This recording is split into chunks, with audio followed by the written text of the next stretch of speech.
Quel enfant tu étais? Alors du coup, je n'étais absolument pas celle que je suis aujourd'hui. J'ai eu plusieurs vies, on va dire, même si je suis jeune, mais j'ai beaucoup changé. J'aimais beaucoup faire des élevages, comme je disais, que ce soit pour les insectes, les phasmes. J'achetais des œufs via Internet à l'époque. Je faisais pas mal de recherches, je voulais à tout prix. Ah oui, des criquets, des escargots, des vers à soie aussi, euh, des fourmis, une fourmilière. Il y a eu pas mal de choses. J'étais dans mon monde, en fait, j'étais toujours en décalé avec beaucoup de gens de mon âge. Voilà, du coup, ça me plaisait beaucoup au point que quand je faisais mes élevages de phasmes, alors les phasmes, c'est des petits insectes qui ressemblent à des brindilles, là, soit des feuilles ou des brindilles, des branches. Et il y avait beaucoup d'œufs qui éclosaient, ça se dit, ouais. Euh, Ils étaient tellement fins qu'à travers le terrarium, ils s'échappaient. Et dans la maison, on en trouvait un peu partout. Ma soeur criait parce qu'il y en avait dans sa chambre. Alors, c'était pas les araignées chez nous, mais c'était des bébés phasmes. Heureusement qu'elle ne les écrasait pas, mais du coup, elle gueulait parce qu'elle en avait horreur et c'est ma mère qui venait les récupérer.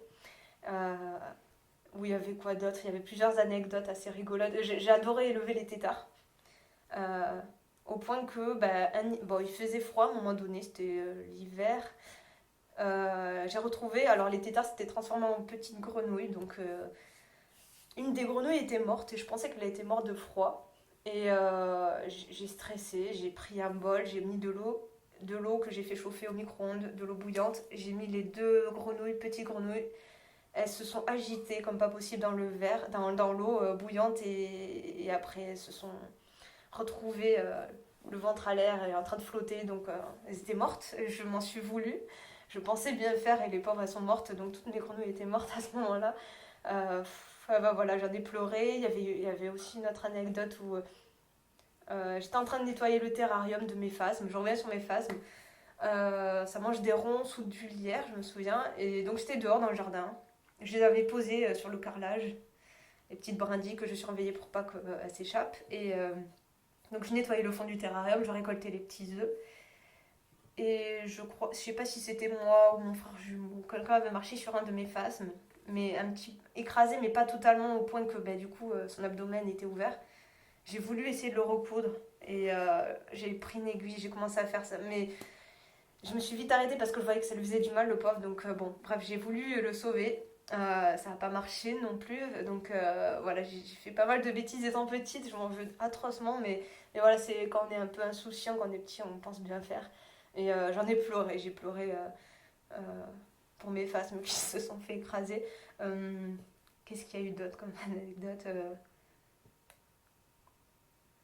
Ah oui, j'aimais. Après, ça c'est bon, rien de bien sorcier, mais j'aimais beaucoup capturer les lézards dehors au point que je leur arrachais sans faire exprès leur queue. Enfin, ça c'est comme beaucoup de petits font, je pense. Et j'avais aussi. Oui, il y avait une autre petite anecdote, ça me revient.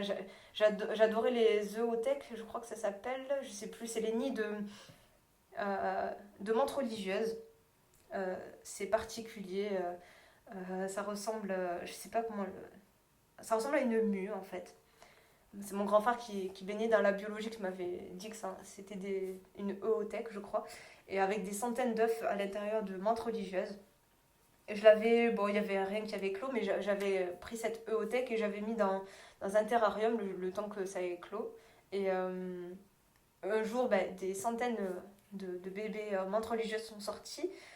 J'ai voulu les nourrir. Je prenais des petites fourmis. Je ne savais pas comment les nourrir, donc c'était un peu particulier. Et puis très peu peuvent survivre, puisqu'il y en a des centaines qui éclosent, donc qui éclosent, je ne sais pas comment on dit ça, mais donc très peu peuvent survivre. Et j'avais mis des petites fourmis, sauf que c'était l'inverse, c'était les fourmis qui bouffaient les menthes religieuses à l'époque parce qu'elles étaient trop fragiles, elles venaient de sortir du cocon et c'était les fourmis qui se régalaient à la place des menthes, donc j'étais dégoûtée là aussi. Enfin, je ne savais pas comment m'y prendre, c'était compliqué. Euh, on découvre le règne animal pour les insectes, c'était assez drôle. Ou alors, j'avais déjà vu une femelle s'accoupler avec un mâle et j'ignorais que les femelles, après, mangeaient leur congénère. Donc après, du coup, je l'ai vu et ça m'a choqué aussi. Mais j'ai appris pas mal de choses en faisant ce genre d'élevage. Et Moi, j'étais une vraie passionnée, hein. Tu avais quel âge pour toutes ces Ça, expériences? alors, ça a commencé pour les phasmes quand j'avais 9 ans. Parce que j'étais avec mon frère jumeau, mais ma famille on était allé en Bretagne. J'ai des cousins et ils en avaient. Et on connaissait pas ça, ils nous ont donné des premiers œufs de phasme. Mais pendant 10 ans, j'ai élevé des phasmes jusqu'au fin du lycée.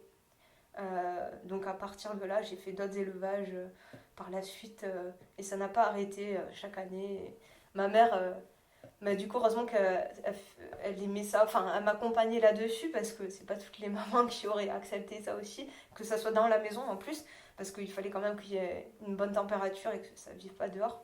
Donc, et surtout avec les bébés qui sortaient, qui s'échappaient. Donc, ouais, ça a duré 10 ans quand même. Et chaque année, j'avais différents terrariums. J'avais pas mal de terrariums. Il y en a pas mal qui étaient au garage aussi, que je sortais la journée. Non, ça a duré 10 ans quand même, cette histoire.